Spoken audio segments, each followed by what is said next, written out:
The sleek red Audi sputtered to a halt on a forest road. Elena Hartwell gripped the steering wheel and felt her perfectly controlled world crack just a little. She was 53 years old now, CEO of her own consulting empire, worth millions. But none of that mattered when your car dies in the middle of nowhere. She stepped out into the autumn afternoon.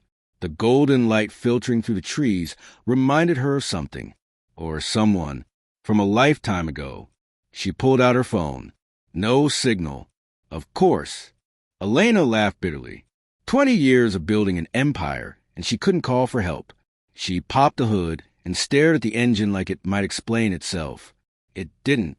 Need some help. The voice came from behind her, deep and familiar, in a way that made her heart skip. Elena turned slowly.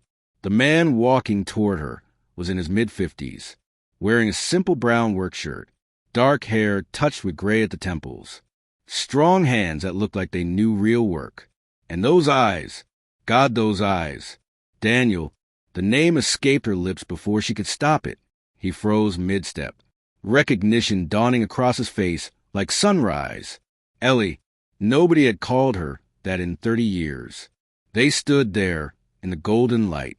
Two people who once knew everything about each other, now strangers. I didn't know you were back in town, she said finally. Daniel moved closer to the car. Professional now, keeping it simple. Been back about 5 years, he said. Raising my daughter alone after my wife passed. I'm sorry, Elena said, and she meant it. Thank you, Daniel replied. Then he looked under the hood. His hands moved with practiced ease, checking connections, testing things she couldn't name. Alternator's gone, he said. I've got tools in my truck just up the road. I can fix this. You don't have to, Elena said. I can wait for a tow, with no phone signal. Daniel smiled, that old smile she remembered. I've got time, Ellie. It's Elena now, she said. Too quickly, too defensive. Elena, he corrected gently. I'll be right back. He returned 10 minutes later with a toolbox that had seen better days. As he worked, she found herself watching him, the way his shoulders moved, the concentration on his face, the same focus he used to have when he drew those sketches of buildings he'd never designed. You became an architect, didn't you? She asked. That was always your dream. Daniel's hands paused for just a moment. Started the program. He said, quietly, but my dad got sick, came home to help with the shop. Then I met Sarah, had Emma. Life had other plans. Elena felt something twist in her chest. Guilt, maybe, or regret. I heard you made it big, Daniel continued. So, Forbes list. The whole thing. You always said you would. I did, she said. The words felt hollow somehow. And are you happy? The question hung in the autumn air. Simple, direct, devastating. I'm successful, Elena said. It wasn't an answer, and they both knew it. Daniel straightened up, wiped his hands on a rag. Try it now. Elena slid into the driver's seat, turned the key. The engine purred to life. Perfect. How much do I owe you, she asked, reaching for her purse. Daniel shook his head. Nothing. Daniel, I can't just... Consider a favor, he said. For old times. Elena stepped out of the car. They stood facing each other. So much time between them. So many unspoken words. I'm sorry, she said suddenly, for how I left, for choosing Harvard over us, for everything. Daniel was quiet for a long moment. You were 21, Ellie. Elena, you had dreams bigger than this town. I understood that. Did you? She asked. Eventually, he said. Took a while. But yeah, you were meant for something bigger.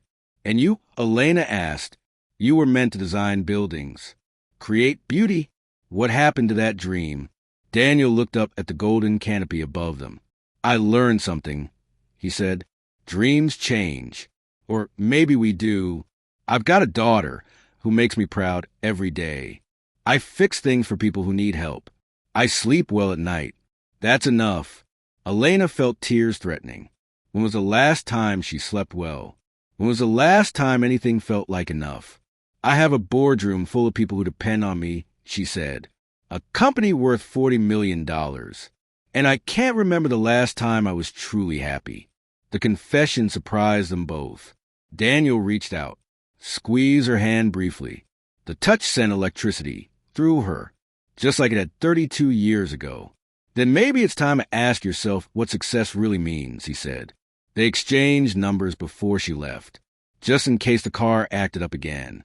That's what they told themselves. But 3 days later, Elena called him. Not about the car, just to talk.